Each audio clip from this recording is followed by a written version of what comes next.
Careers such as advertising, design, music, fashion, and film have provided persons with job opportunities that were not seen as viable options in the past. Thus, many people around the world are opting to go the less traditional route and pursue more artistic careers. This paradigm shift has not only been beneficial but has presented many challenges for creatives, one of the main ones being marketing. The question is, how can creatives successfully market themselves? To answer this question, Jeremy Burke, a local marketer, joins us here on Good Morning SKN this morning. Good morning, Jeremy. Welcome. Good morning. It's a pleasure to be here. Well, thanks for joining us. Yeah. So I'm going to start. What is marketing and why did you get into marketing? Okay, marketing is the idea of selling a product or making someone believe in a product that you have. It could be a person or it could be an item. But it's all about getting someone to believe and wanting it or feel like they need it. Because a lot of stuff we do not want or we do not need, but when you market it a particular way, you feel like, oh, I need to try this. I want to be a part of this. I want to be wearing this. I need to listen to this artist. I need to see this movie. So it's all about how you put it out there to make someone want it.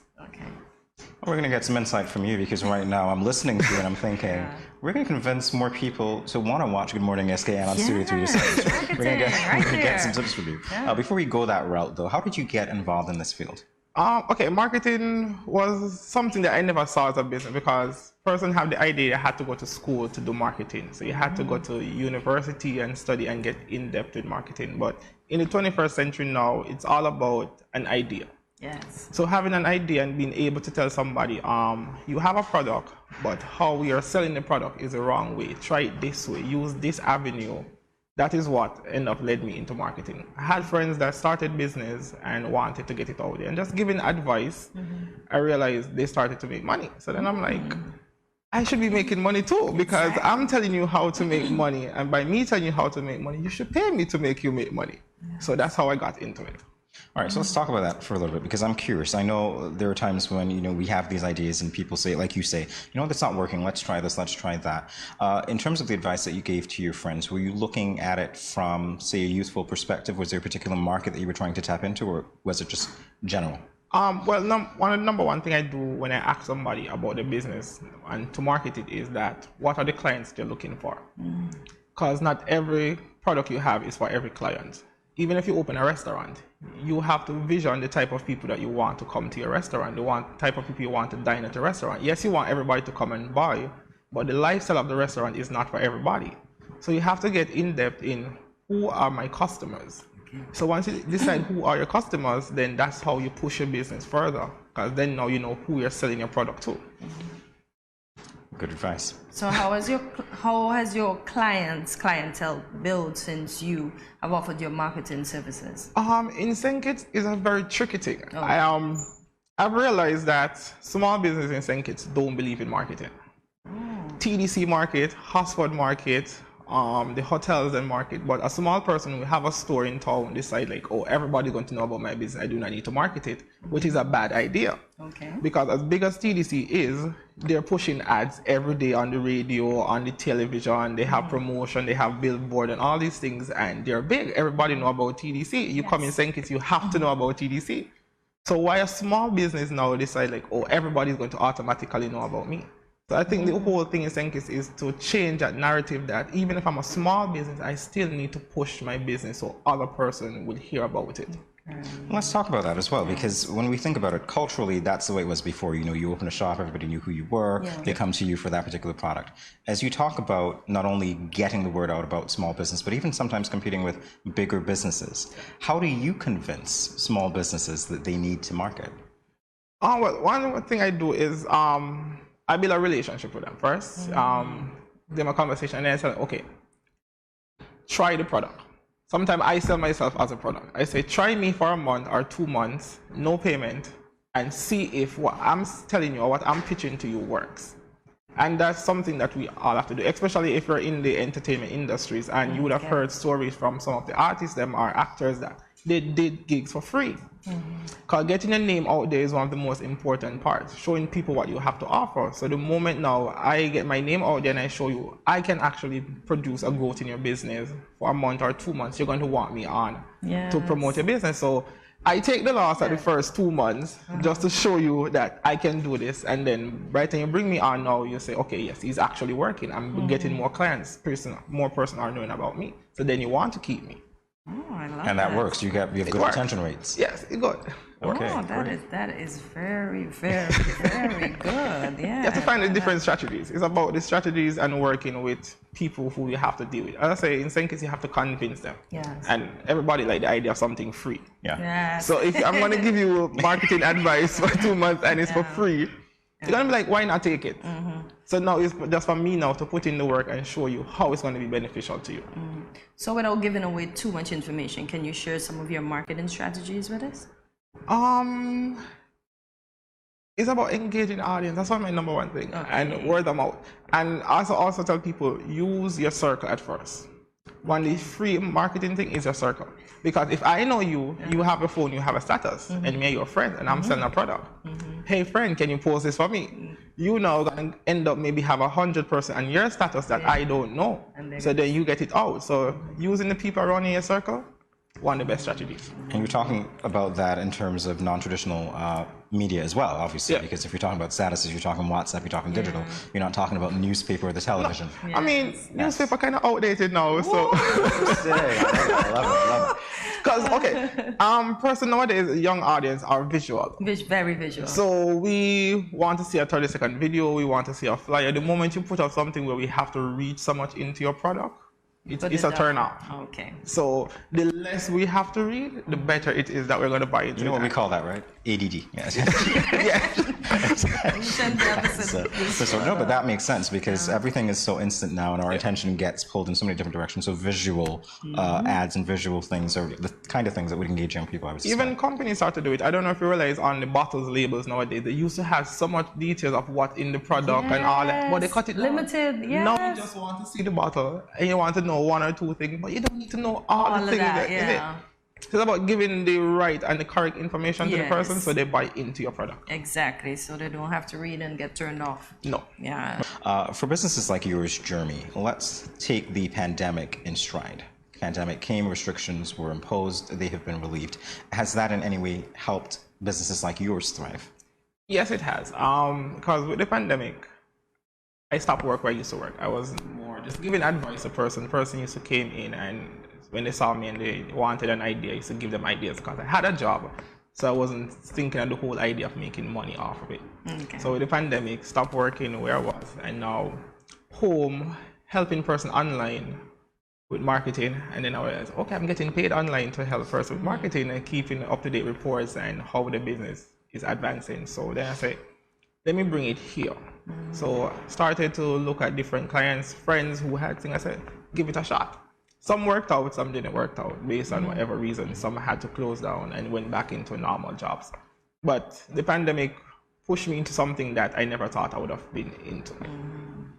And pushed a lot of people. Yes, a lot of person startup businesses, different businesses throughout the pandemic. Person who didn't know that, okay, I wanted to do makeup, learn home how to do makeup. Yes. So it opened a lot of doors for different opportunities and entrepreneurs.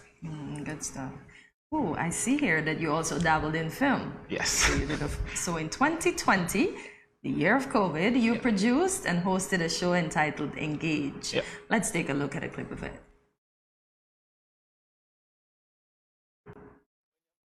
Your family is for one party, but you know. All my work. Story of my life. If you know it's for a different party, how? That's. To be honest, how would you guys deal with an issue like that? You don't even have to finish the question or the statement. To be honest, right? Because hit home, eh? hit home, eh? But to be honest, I actually live in a household. For those who know me and know my people, I actually live in a household where there are different, parties and so. Yeah. And it's real tough because seeing that I don't have a house. If you when your parents and your family is during this show, did you experience any challenges with your creativity?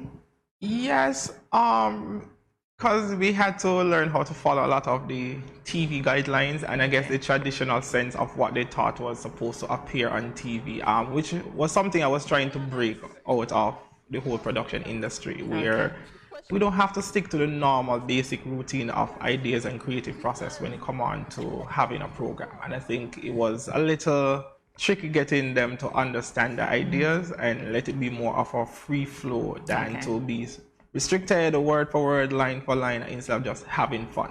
Because the more fun we have on set and the more entertaining we are on set, the more your audience want to watch. Naturally, it feels. So that was more of the idea of the show. I don't think we had any idea.